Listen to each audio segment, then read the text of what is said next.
In the last video we were looking at this accommodation of items that's in my cellar that I determined I had a clog in the system, and it was in this old rusty Union here. I did clear it out. I used it last night. Can't see it, it's too dark down there, but it made a lot of difference in my flow. So this whole big thing needs to be replaced. You can't take this off and redo anything in here. It's all just going to break. So I decided I'm just going to remake it with new parts and without that Union. So I was out at the box store earlier today, and I already had this because lost that washer. At any rate, when the city put in a new water meter a couple years ago, for whatever reason they left behind two of these, and this is a special fitting just for water meters, so I'm glad that I have it. Otherwise it's like 12 bucks to get another one. So I have that, and then this copper here to fit on that, and then I got some pipe. So we're going to rebuild this without a Union in it, so it'll just be this piece up to the elbow here. We're just going to basically duplicate that because it fits where it's got to go, and I don't really feel like re-engineering it, even though it still looks kind of dumb. And then this flexible copper piece, these are normally intended for, well, it says right there, water heater. So these are normally used for water heater, and then they have something, there's a gasket in there that will fit on your pipe threads. And this old one had some kind of gasket in it. I think it was actually seeping after I reassembled it yesterday because everything was kind of damp yet this morning.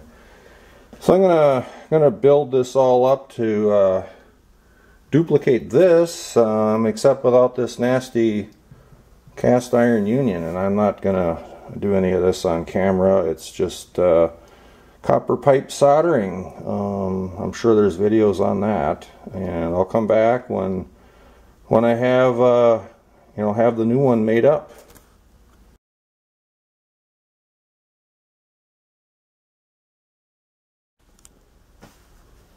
Alright, kind of in the middle of cutting parts, and I always like to use these this type of tubing cutter rather than a hacksaw. You can use a hacksaw if you want. A lot more burring to clean up on the cut mark after that. This one, I need to find out where I can get some new blades for it. There's so many sizes of these blades and the axles. I once went looking for some and wasn't sure what I needed. This one's got a chip out of it, so you got to be careful. So far, I have these aren't soldered. They're just dry fitted right now, just to show where I am. So the next piece I'm going to cut is would be that one there, which will go here. And once I have all these pieces cut, just do a little test fitting, and I'll scuff them up with some sandpaper before putting some flux on them, and then we'll solder them. Alright, it's all soldered together. Gotta wait for this to cool off so I can handle it. It's a little too warm for that. And I think all my joints are good. I need to go over them carefully. Make sure that there's no like voids where the solder didn't wick into the joint properly. That's why I put flux on the ends of the pipe before I put the pieces together and soldered them. So and when I sanded it with sandpaper too. So there shouldn't be any corrosion problems preventing solder from flowing there. Alright, I'm going to wait for this to cool, and then we'll put the corrugated piece on and the fitting there, and then be almost ready to install it.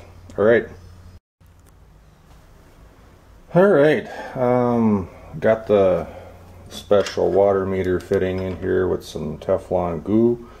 or I usually prefer using the liquid pipe goop. And then I screwed on this tube, did a preliminary bend on it. Final fitment will come down in the cellar to get this thing on. And so we're almost done. So assuming I can get this installed without, I don't know, kinking this or something, we should be about ready to finish this project up, turn the water back on, check for leaks. Alright, the new pipe is installed and I've tightened it on both ends, not too much. There's just flat rubber gaskets in there and you wouldn't want to squash them. Not only that, this water meter has plastic threads on it, so yeah, you definitely don't want to get carried away on there. So I dried off this because it was wet. As this gate valve seeps, which is why there's a trail of water here, which wasn't here when I took it apart earlier to start on this. So first thing we'll do is we'll turn the gate valve on. This valve is off, so water won't go to the house, but we'll look for leaks in here.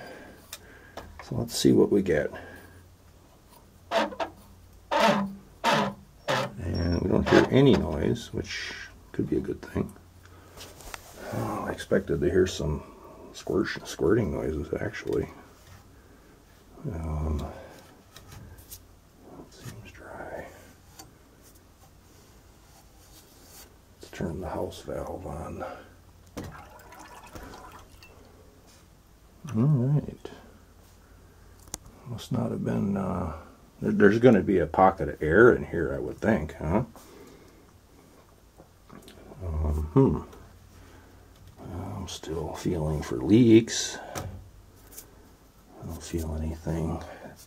Pipe's wet down here, so it's hard to tell sometimes. I mean, obviously it's not squirting, right? So that's always a good sign. A drip is one thing. Squirting in your face is another. Yeah. All right. I'm gonna go turn on a tap upstairs and purge any air out of here and see how it looks. Well, turned on a couple taps, ran the water for a little bit. I expected an air pocket to come up from the new pipe, but I guess it didn't. And I came back down here. The pipe is starting to sweat because it's so damp down here. It's cold water, but I don't feel anything leaking grossly. Same way with this. It all seems same way. I didn't check this one earlier. Yeah, I think we're good to go, I think. At least for now, until something else might happen. Okay, I'm gonna put my tools away here and call this one a wrap.